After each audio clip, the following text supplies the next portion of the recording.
오늘 이번 주일과 또 다음 주일 예배에는 기도에 대해서 말씀을 나누도록 하겠습니다. 오전에 준비된 말씀이 좀 양이 좀 있어서요. 아마 오후로 좀 넘어가서 이렇게 그럴 수도 있겠습니다. 고대 이스라엘은 그 역사의 흐름을 인과론적으로 이해를 했었습니다. 그래서 한 원인에 대해서 그에 따른 결과가 있다라고 하는 이런 이 역사관을 통하게 되면은 역사의 흐름을 단선적으로만 이해를 하게 됩니다. 또, 18, 17세기 근대 서양의 그 역사관은요, 옳은 정이 있고, 이에 반하는 반명제가 있고, 이 정과 반에 대한 통합으로서 한 명제를 이루는 통합과 진보론적 역사관을 근대 서양 역사관으로 이렇게 가졌었습니다. 자, 이런 이 유럽의 이 근대의 역사관은 단선적인 어떤 역사의 흐름에 반해서 나타나는 역사들을 설명할 길을 열어놓았습니다. 늘 정만 있는 것이 아니라 반도 있다라고 하는 어떤 그런 반에 대한 역사들을 설명할 길을 열어놓았지만 이 정반합이라고 하는 이 변증적 역사관 또한도 여전히 뭡니까? 원인이 있고 결과가 있다라고 하는 인과론적인 발전에 근거한다라고 하는 이 점에 있어서는 이 변증적 역사관도 단선적인 역사관이다라고 할 수가 있습니다. 하지만 이 20세기 이후에는 어떤 시대라고 합니까? 근대, 현대 이후 바로 포스트 모던, 그러니까 현대 이후 이 포스트 모더니즘이라고 하는 이 폭넓은 변화가 실제로 있고요. 이 철학의 이 세계가 지금 소개가 되고 있습니다. 그래서 이 현대의 사람들은 역사의 흐름뿐만 아니라 인생의 목적 추구 또한도 뭡니까? 하나만 있는 것이 아니라 여러 개 다원적으로 있다라고 하는 이 다원적으로 이해를 하는 또 다원적 가치를 추구하는 이 실제 흐름 가운데 있습니다. 자, 그러면 이 포스트 모더니즘에 따르면 모든 사회에는 주도적인 중심부가 있고요. 이 중심부 곁에는요 변두리, 그러니까 상대적인 주변부가 있고, 그래서 이 중심부의 해체를 통해서 다원적인 세계가 이루어진다라고 주장을 합니다. 앞으로 그렇게 될 것이다 라고 합니다. 그래서 처음에는 뭡니까? 한 어떤 중심부가 있는 일극에서 점점 변화돼서 온 곳에 어떤 가치가 있는 다극으로 다극이 되고 결국에는 중심이 없는 무극이 되어야 된다라고 그렇게 생각을 합니다.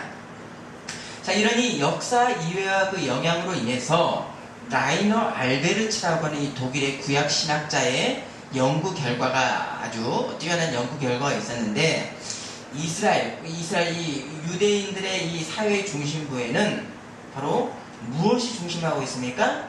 바로 그 예배라고 하는 공식 종교 예배가 이렇게 있고요. 그 주변에 뭐가 있습니까? 주변에 위치한 가족 경건, 그리고 개인의 경건이라고 하는 이원적 현상에 주목하는 참신한 연구를 이렇게 소개를 해서 상당히 각광을 받았습니다. 자, 2000년도 지금 이후에 지금 이 시대에는 사람들의 이 정신의 이 근본적 변화가 은밀하게 지금 진행이 되고 있는 것이 어떤 젊은이들의 생각이 있습니까? 사물의 진실은 공허한 객관성에 있지를 않고 내 개인적 삶의 질에 있다라고 판단을 합니다. 그래서 전체성보다는 어떤 중심보다는 개인의 구체적 경험을 더 중요하게 젊은이들이 생각을 하고 있습니다. 뚜렷하게 이 자신들이 내가 이야기를 듣고 참여할 만한 가치가 있는 이야기가 있는 삶을 중요시하는 시대가 되었습니다. 자, 이러니 개인의 이 자아 실현을 통한 이 개인적 자아 실현 이 지향을 추구하는 현대 사람들의 이 정신적 변화의 현실에서 종전의 중심부라고 할 수 있는 뭐가 있습니까? 국가가 있고요. 또 어떤 국가 간의 이데올로기가 있고요. 어떤 단체가 있고요. 어떤 단일화된 종교가 있는 이런 단일의 목표와 지향으로 사회 전체를 예전에는 포괄을 했었습니다. 그런데 요즘 사람들이 공적 현상들에 대해서 사람들의 매력을 점점 잃어가고 있습니다. 반면에 개인화 또는 이 개인적 경험과 가치 실현을 더욱더 중요하게 여기고 있습니다.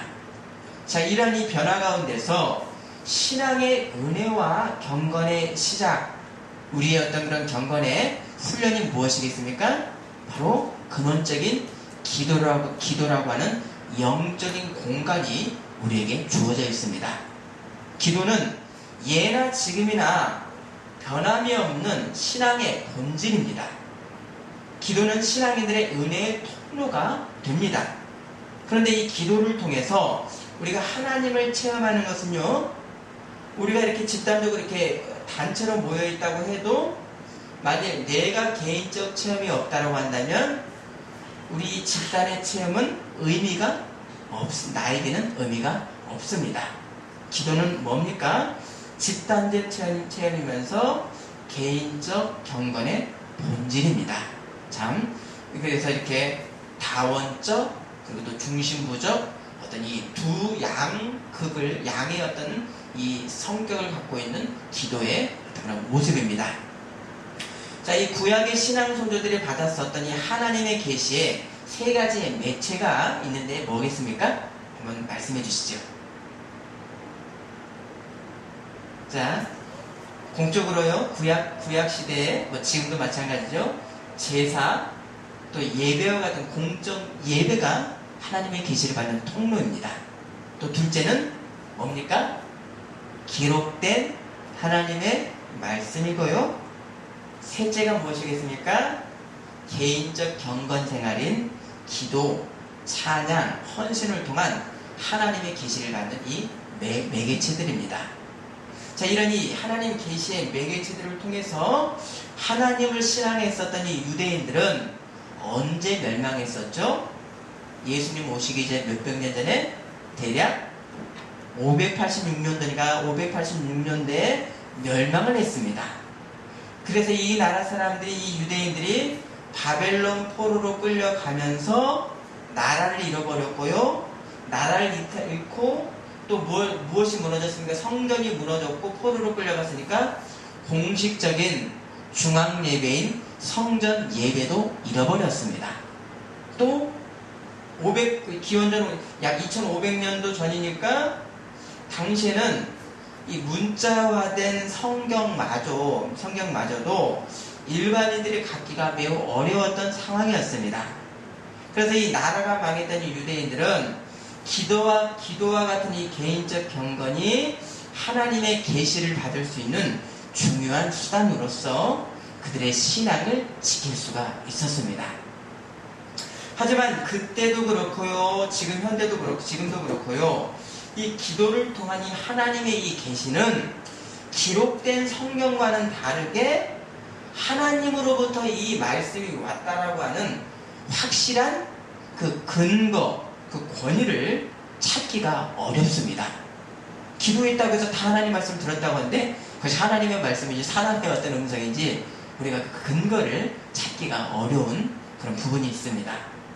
그래서 개인적으로 받은 이 계시는 하나님의 말씀으로 확정하는 데에는 일정한 이 검증의 과정이 필요하게 합니다. 자, 이 포로 시기에는요, 비문자적인 계시를 받았다라고 하는 선지자들이 많이 있었는데요, 당시에는 참 선지자를 분별하고 어떤 선지자의 말을 들어야 되는지에 대한 그 분별에 대한 논쟁이 있었습니다. 자, 그 예로서요, 예레미야 선지자가 하나님의 이 말씀을 전할 때 예레미야를 제외한 모든 거짓 선지자들이 한 목소리로 거짓 예언을 했습니다. 그리고 예레미야에게 온갖 모욕을 주고 예레미야를 굴에다가 가두는 거짓 선지자와 예언들이 난무했었습니다. 자, 이런 상황 속에서요. 자, 비문자적인 계시죠? 성경의 말씀 계시가 아니라 직접 듣는 어떤 그런 기도를 통한 이 계시, 이 개인 경건으로 받은 이 하나님의 말씀은 무엇으로 확증이 돼야 됩니까? 바로 활자된 성경의 말씀과 더불어서 기도 예언적 계시가 서로 보완을 하고 서로 확증을 해줘야 됩니다. 때로는 이 기도와 이 말씀이 서로 대립적으로 발전을 구약 말에 했었습니다. 그 증거가 무엇입니까? 바로 구약 말에 그런 예언서들, 말라기, 하박국, 예레미야 같은 예언서들이 그 증거로 남아있습니다. 자, 여기에 하나님께서 참 선지자와 거짓 선지자를 분별을 하는 그 기준으로서 이미 주셨던 말씀이, 자, 우리 한번 찾아보실까요? 자, 신명기 18장 적어 놓으시고요. 18장 21에서 22절 말씀 읽어주십니다. 자, 구약 말 전에 이미 모세 시대에 앞서서 한 이미 천년 전에 모세를 통해서 참선지자와 거짓 선지자의 분별에 대해서 말씀하십니다. 신명기 18장 21에서 22절 읽습니다. 우리가 마음속으로 이르기를 그 말이 여호와께서 이르신 말씀인지 우리가 어떻게 알리라 하랴. 만일 선지자가 있어 여호와 이름으로 말하는 일에 증언도 없고 성취함도 없으면 이는 여호와께서 말씀하신 것이 아니요 그 선지자가 제 마음대로 한 말이니 너는 그를 두려워하지 말지니라. 네. 자, 이 말씀을 먼저 주셨습니다. 그래서 예레미야는 오히려 이 하나님의 백성인 유다가 바벨론을 섬기라고 하시는 하나님의 말씀을 계시를 받았습니다. 근데 거짓 선지자들은 유다가 바벨론을 무찌를 것이다 라고 거짓 예언을 했습니다. 이에 예레미야는 자신이 여호와께서 보낸 참 선지자라는 그것을 어떻게 이것이 확증될 것이다 라고 했는가 하면 예레미야 28장 9절에 평화를 예언하는 선지자는 그 예언자의 말이 응한 후에야 그가 진실로 여호와께서 보내신 선지자로 인정받게 되리라 라고 했습니다. 이게 뭐냐면 거짓 선지자들은 평화를 예언했습니다. 근데 그 말이 진정으로 행해질 때야, 이루어질 때야 너희가 진짜인지 가짜인지 분별이 될 것이다. 내 말씀이 하나님의 말씀이다 라는 그런 어떤 하나님의 말씀이 실행되어지는 이것이 참선지자의 말씀의 분별의 기준이다라고 했습니다. 자, 이렇게 비문자로서의 이 예언적 계시의 신적 권위는 그 예언이 실현됨에 있어서 절대적 권위의 그 분별의 방법입니다. 자, 이런 이 하나님의 계시의 이 권위에 대한 그 의심은 구약 말에만 있지 않고요. 이미 광야 시대, 출애굽 시대 때부터 있었습니다. 광야에서 모세를 대항했었던 사람들이 누구였습니까? 많이 있었는데, 자, 형 아론과 누이 미리암이었습니다. 자, 왜 이 형제들이 모세를 대항했는가? 그 이유가 무엇인가? 자, 민수기 12장 2절 말씀 보십니다.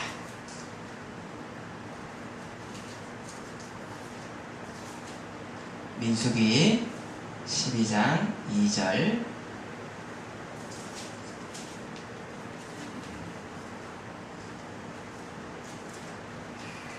선생님 추우시면 저거 끄셔도 됩니다. 추우시면 끄세요. 민수기 12장 2절.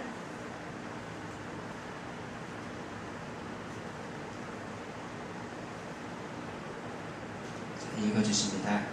그들이 이르되 여호와께는 모세와 말씀하시느니라 하셨느냐 우리와도 말씀하지 아니하시느냐 하며 여호와께서 이 말을 들으셨다. 자, 뭡니까? 왜 모세와만 말씀했느냐? 라고 지금 따지고 있습니다.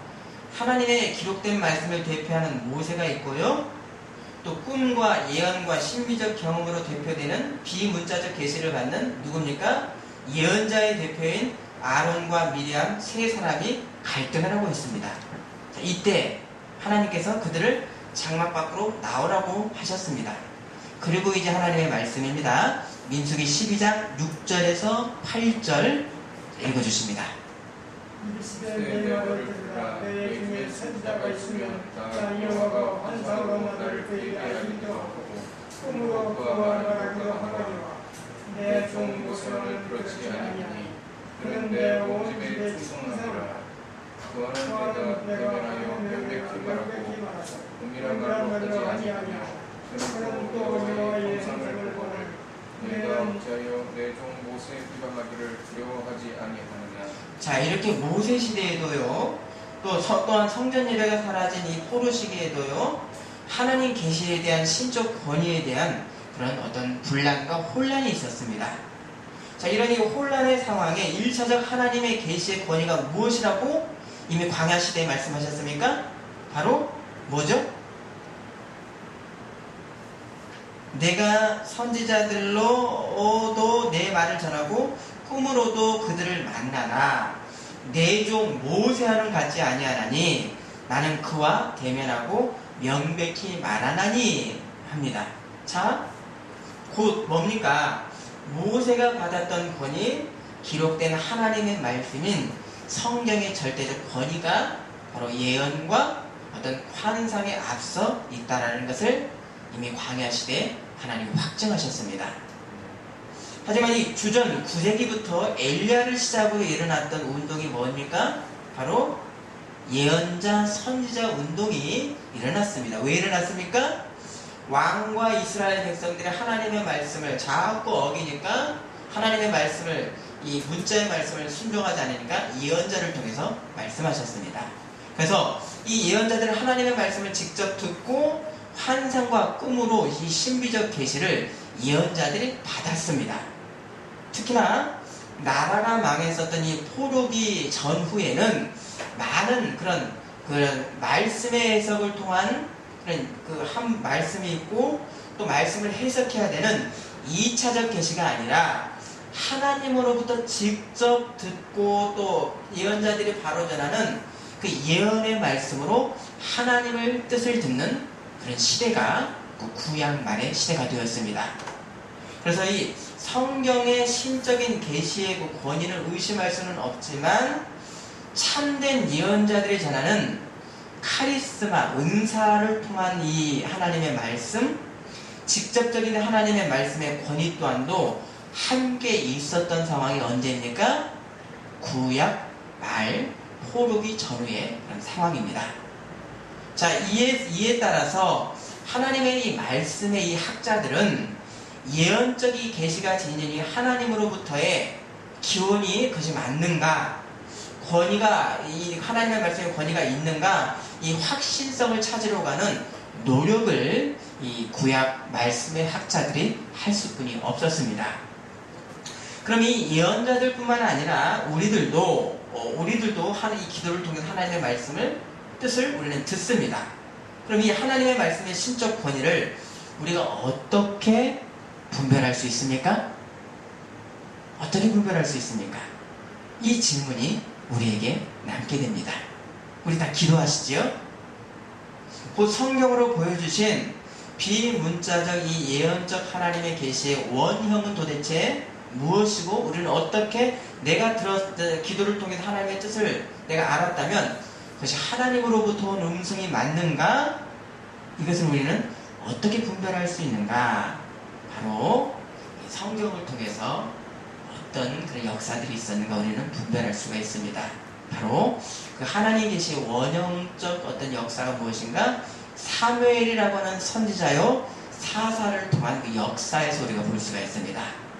자, 사무엘서 3장에서는 하나님 앞에 버림을 받아 예언을 받지 못했던 어떤 대제사장이 있었습니까? 제가 질문을 한 가지 드리겠습니다. 바로 사무엘의 스승이자 대제사장이었던 엘리가 있었습니다. 반면에 하나님의 직접의 계시를 받았던 어린 사무엘이 새 시대의 예언자였었습니다. 그러면 어떻게 사무엘이 하나님의 말씀을 직접 듣는 예언자로 세움받았는가? 거기에는 누가 있었습니까? 그 전에 바로 기도하는 어머니 한나가 있었습니다. 어떤 이 한나의 기도의 자세에서 하나님의 말씀이 임하셨고 그 말씀이 진정 하나님의 말씀이다라고 하는 그 증거는 도대체 무엇인가? 오늘 우리는 본문을 통해서 확인할 수 있습니다. 한나의 기도를 통해서 성경으로 드러내신 기도의 신학, 우리의 건강한 기도의 자세를 우리는 볼 수가 있는 것입니다. 자, 사무엘서의 첫 말씀은 누가 임신하지 못했다 이죠? 한나가 이 어떤 고통 상황입니다. 곧 아이가 없는 이 여인 한나의 고통이 마지막 사사였었던 누구입니까? 사무엘이 나기 전에 상황과 어떻게 연결이 되어 있는가? 사무엘서의 사무엘 상하에 앞선 사사기의 제일 마지막 말씀이 사사기 21장 25절에 그때 이스라엘 왕이 없으므로 사람이 각각 자기의 소견에 옳은 대로 행하였더라. 자, 기준이 없이 행하는 이스라엘의 백성들, 마치 생명이 없는 것 같은 어떤 상황들, 한나가 여자인데도 아기를 못 낳는 이 상황이 백성들의 상황과 겹쳐져 있고요. 이에 한나가 뭘 합니까? 하나님 앞에 간절히 기도를 하고 하나님의 말씀과 응답으로 받았던 사무엘이 태어납니다. 자, 그 사사 말에 사무엘이 태어난 것이 동시에 무엇을 의미합니까? 이스라엘의 희망이 태어난 것입니다. 한나의 부림에서 경건한 여인 한나가 등남을 하는 이 복이 개인의 복으로만 끝나지 않고요. 무엇이 됩니까? 개인의 복이 하나님 앞에 헌신했던 한나의 헌신이 동시에 이스라엘을 하나님의 나라로 통치하시는 섭리, 은혜와 함께 겹쳐져 있는 것입니다. 자, 여기에 무엇이 있습니까? 한나의 하나님 앞에 드리는 간절한 기도로부터 시작이 된 것입니다. 아멘이십니까? 아멘. 아멘. 자, 한 아들을 통해 거대한 나무인 이 땅의 하나님의 나라가 건실해지는 이 역사, 한 아들이 태어났지만 이스라엘의 하나님 나라가 건실해지는 이 역사가 마태복음 13장의 천국 비유와도 동일하죠. 바로 겨자씨 한 알이 자라나는 천국과 같다라고 하는 이 비유의 말씀이 사무엘을 한나와 이스라엘에게 주셨던 하나님의 섭리로 있었던 것입니다.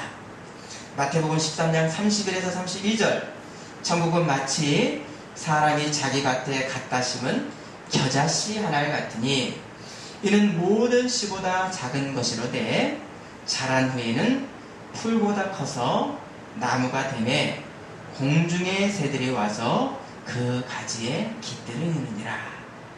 뭡니까? 한 사람의 기도, 한 여인의 등남이 뭡니까? 작은 것이지만 이스라엘이라고 하는 하나님의 나라를 세우는 하나님 나라의 비밀과 섭리가 있는 것입니다. 우리에게도 이 은혜와 이 섭리가 그대로 적용이 되는 것입니다. 아멘이십니까? 아멘. 곧 사람이 자신의 성공과 능력으로만 사는 것이 아니라요, 하나님의 말씀과 뜻으로 우리가 진정으로 살아갈 때 참된 선민의 복을 누릴 수가 있다는 것을 우리는 말씀합니다. 개인의 복이 아니라 하나님 나라의 복, 세상을 향한 복으로 이것이 확장되고 함께 쓰여진다는 것을 말씀합니다. 이 하나님의 말씀과 은혜가 한나에게는 어떤 하나님의 그 말씀을 들을 수 있는 계시의 수용 매체를 통해서 왔는가? 그것이 뭐였습니까? 그게 뭐였죠? 한나의 간절한 기도였습니다. 자, 한나가 임신하지 못한 것에 대해서도 2절도 6절도 또 5절도 반복해서 말씀하시는 게 뭡니까? 왜 임신을 못했다고 했죠? 자, 본문 보십니다. 사무엘상 1장 본문 보십니다. 2절도 5절도 6절도 임신하지 못한 원인이 무엇입니까?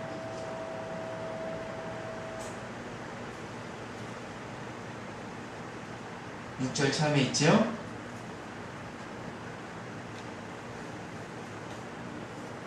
한나가 임신하지 못한 원인이 무엇이죠? 여호와께서 그에게 임신하지 못하게 하심으로. 하나님으로 인한 이 불임의 상황에 남편의 엘가나의 어떤 위로도 해결될 수 없습니다. 한나에게 도움이 될 수 없습니다. 하나님이 그렇게 하셨기 때문에 그 위로는 누구로부터 옵니까? 하나님만 해결할 수가 있습니다. 자, 이에 엘가나의 다른 아내가 누굽니까? 분인나는 자식이 없는 한나를 어떻게 되었는가? 자, 6절 읽어주십니다. 여호와께서 그에게 임신하지 못하게 하시고 그의 적수인 분인나가 그를 심히 격분하게 하여 괴롭게 하더라. 자, 분인나는요, 자식이 많은 것, 가문을 잇는 이 자식들을 무엇으로 이용을 했죠? 자신의 권력으로 이용을 했습니다. 또 이 권력이 없는 불쌍한 사람을 괴롭히면서 즐거워합니다. 뭡니까? 무엇을 주시니도 여호와시고 거두가시니도 하나님이시는 것을 모르는 사람의 전형입니다. 내 눈에 보이는 이 소유를 내가 영원한 권력으로 여기고 있고요. 이 권력으로 분인나는 뭡니까? 사람을 차별하고 자신을 높이는 어리석은 대표적 모습을 지금 하고 있습니다. 자, 이렇게 과시하는 인간은 현재만 만족을 하다 보니까 미래를 보지 못하고 열지 못하는 사람입니다. 다가오고 있는 세계를 보지 못하는 현세 중심주의를 또 직물주의는 사람이 어떤 모습이 나타나겠습니까? 그에게 천박한 행동들이 나타나겠지요. 이러니 닫힌 세계관은 안으로는요, 잠시 가진 자신의 힘을 과시를 하고 힘없는 사람들을 억압을 하고요, 밖으로는 더 위험한 일이 있습니다. 뭡니까? 더 큰 세계인 하나님의 나라를 못 보는 맹인의 모습인 것입니다. 둘째, 과시하는 인간은 도움이 하나님으로부터 오는 것을 못 보고 망각하고 있습니다. 분인나는 많은 자녀가 하나님으로부터 왔다는 것을 모르기 때문에 하나님과 세상에 대해서 감사하지도 않고 하나님을 간절히 찾지도 않고 하나님의 음성을 듣는 것에도 관심이 없었습니다. 마지막, 과시하는 인간은 자신이 역사와 세상의 중심이라고 생각을 합니다. 그래서 교만하고요, 이 과시한 자에게는 하나님이 임재할 자리가 없습니다. 하나님, 이 분인나가 하나님의 부재, 하나님의 없음을 자신의 인생 가운데 인식하지 못하듯이 잠시 있는 능력과 내가 가진 이것을 영원하다라고 생각을 하고 이렇게 하나님을 외면하는 사람에게는 뭐가 없다라고요? 하나님께서 임재할 공간이 없습니다. 누가복음 12장 20절, 하나님은 이르시되 어리석은 자여, 오늘 밤에 내 영혼을 도로 찾으리니 그러면 너의 준비하는 것이 누구의 것이 되겠느냐 하셨으니. 아멘이십니까? 아멘. 주신 자도 하나님이시오 취하신 자도 하나님이시니 우리는 이 받은 것을 하나님 앞에 어떻게 영광 돌리는가, 이것이 바로 어리석은 분인나의 모습을 지향하며 사는 우리의 모습인 것입니다. 현재의 만족에만 머무른 사람에게는 하나님이 찾아오신다고 해도 영접할 공간이 없는, 스스로 자신의 비극의 인생, 아주 하나님의 이 부재의 비참한 세계를 스스로 자초하며 살고 있는 것입니다. 자, 우리는 이 모습, 이 진실을, 이 진리를 알기 때문에 우리는 하나님에게 받은 것을 하나님 앞에 어떻게 영광 돌릴 것인가, 구체적인 우리가 눈이 있기를 기도해야 됩니다. 자, 이에 반하는 이 아들이라고 하는 미래가 없는 이 한나는 자신의 가난함으로 인해서 하나님만이 희망인 것을 알고 하나님 앞에 나갔고, 하나님도 이 가난한 한나를 만나주셨습니다. 자, 아이가 없는 무능의 상태, 돈이 없는 상태, 건강이 없는 상태, 어떤 무엇이 없는 상태, 이 약한 상태에서 우리가 진정으로 내 가난을 알 때, 가난함을 알 때 누가 찾아오십니까? 누가 찾아오십니까? 하나님이 찾아오십니다. 하나님의 전능하심이 우리를 인도하십니다. 곧 모든 시대 가운데 절망의 사람들을 통해서 하나님의 뜻을 이루시는 하나님의 역사 주도권의 선언이 바로 한나에게도 있었고, 지금도 나의 약함을 아는 사람들에게 하나님이 찾아오시고 그의 그 전능의 능력을 우리들에게 주시는 것입니다. 이것은 이 한나라고 하는 한 여인의 불행한 상황만이 아니라 사사시대의 말기에 하나님의 말씀이 없고 하나님의 말씀을 전하는 지도자가 없을 때 각자의 소견에 어른들을 행했었던 이 하나님의 나라의 열매를 풍성히 맺지 못하는 불임의 시대와 한나의 불임의 시대가 불임이 서로 맞물려 있었습니다.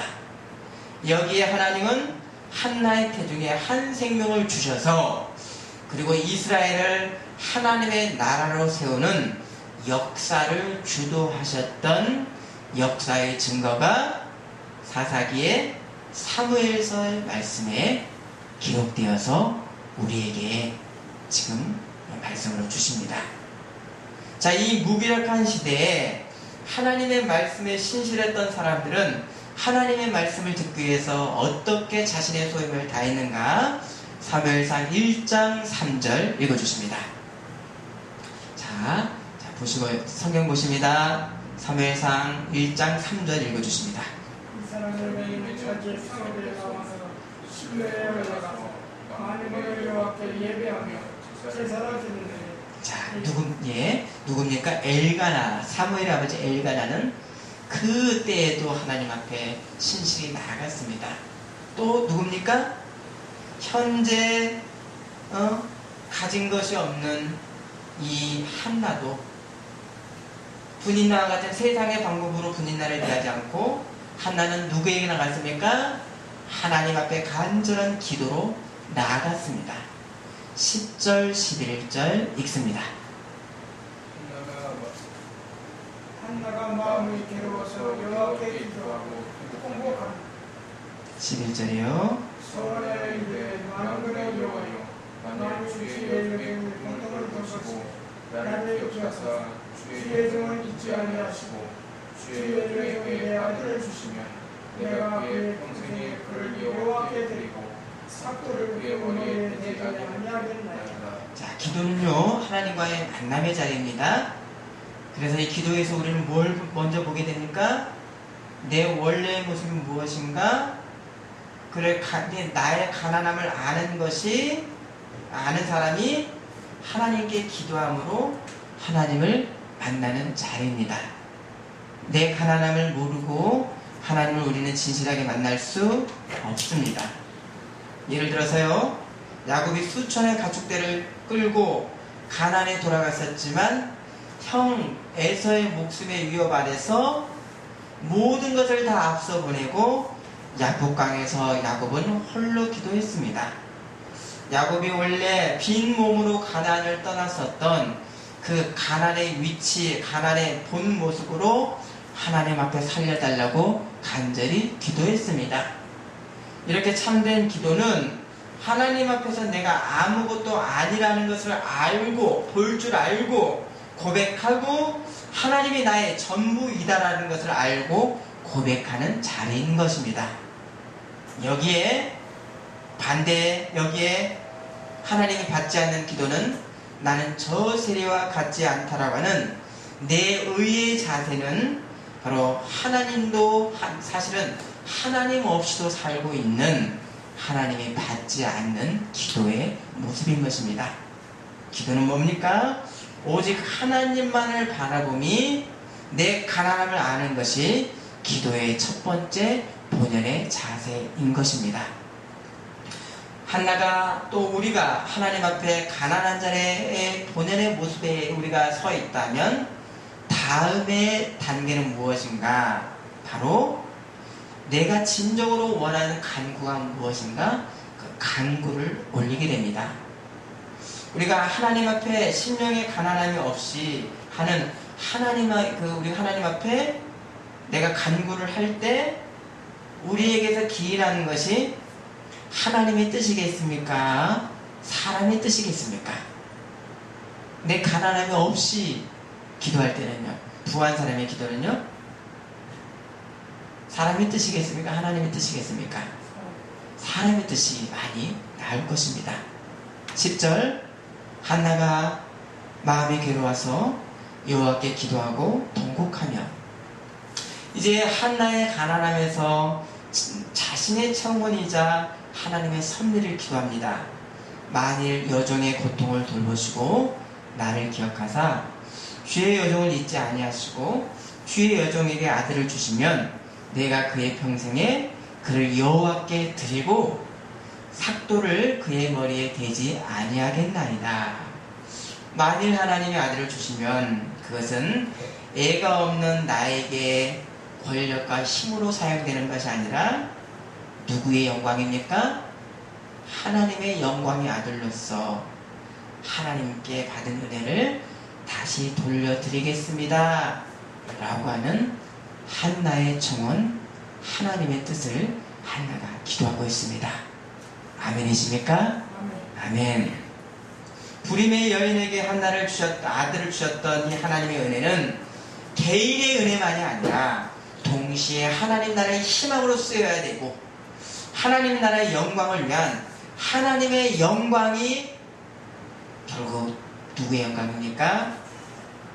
내 개인의 영광, 나의 지고한 이 복과 일치하고 있는 것을 우리는 볼 수가 있습니다. 아멘이십니까? 아멘. 하나님의 영광이 결국 한나의 영광이었고 사무엘의 영광이었고 바로 우리의 개인적 영광과 한 몸입니다. 여기에서 우리는 참된 신앙인의 기도, 우리의 기도를 우리는 엿볼 수가 있는 것입니다. 어떻게 기도해야 되는가? 우리는 한나의 기도를 통해서 볼 수 있습니다.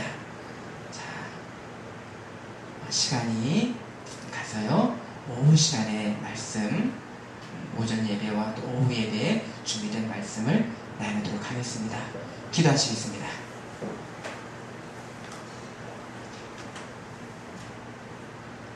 하나님 아버지, 우리는 기록된 하나님의 말씀과 선포되어지는 설교의 말씀을 통하여 하나님의 뜻, 말씀을 듣습니다.